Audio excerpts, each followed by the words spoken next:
les responsables de médias. En ma qualité d'agent du gouvernement dans le processus électoral, je vous ai convié une fois de plus ce samedi 25 octobre 2025 pour vous entretenir sur certains faits de nature à porter gravement atteinte à la sécurité de notre pays au moment où l'on s'achemine vers la proclamation des résultats de l'élection du président de la République du 12 octobre 2025. En effet, dans la nuit du 22 octobre 2025,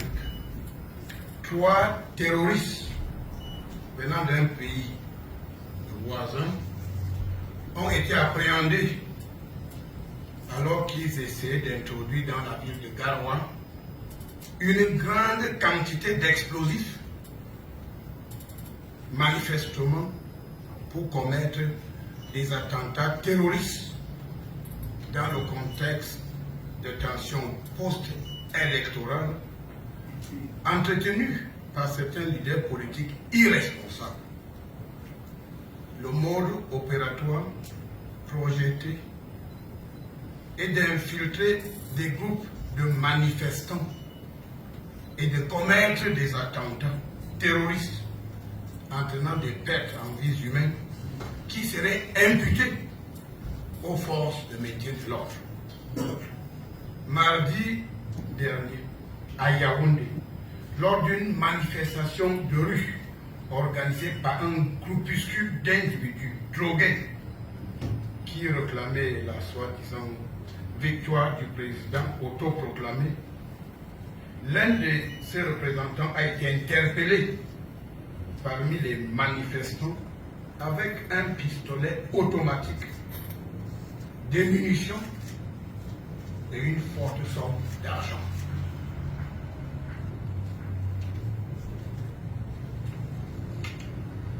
Cet individu de moralité douteuse aurait pu tirer sur la foule pour que cet acte odieux soit imputé à nos vaillantes forces de sécurité. Ce stratagème s'est récemment vérifié lors d'une manifestation illégale organisée à Garoua le 21 octobre dernier par les sympathisants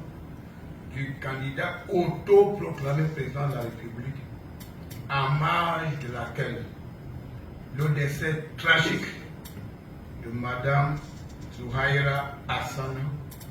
enseignante à l'école primaire arabe de Boumboumbé, a été malicieusement attribué aux forces de l'ordre par un média acquis au mouvement insurrectionnel, alors même que le père de la regrettée a clairement indiqué qu'elle avait été lâchement assassinée par un homme en civil. Une enquête criminelle a d'ores et déjà été ouverte par les services compétents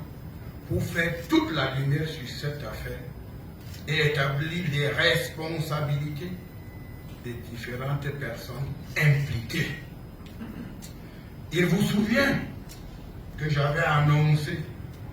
lors de mes précédents points de presse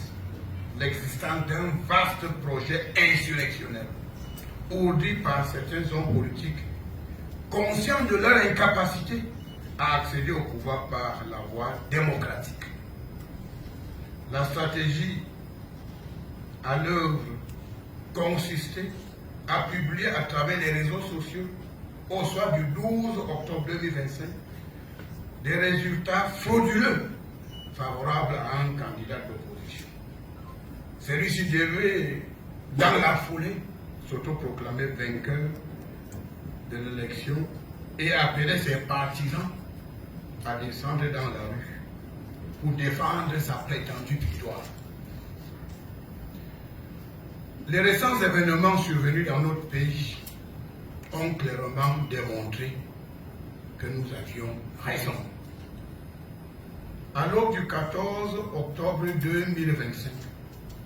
un candidat à la récente élection présidentielle, après avoir inondé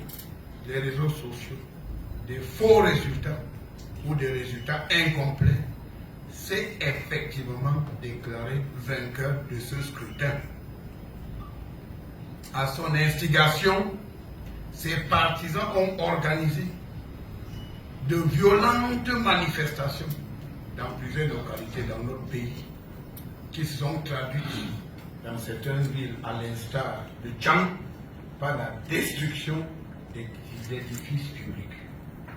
Mais grâce au professionnalisme de nos forces de sécurité et sur l'encadrement des autorités administratives,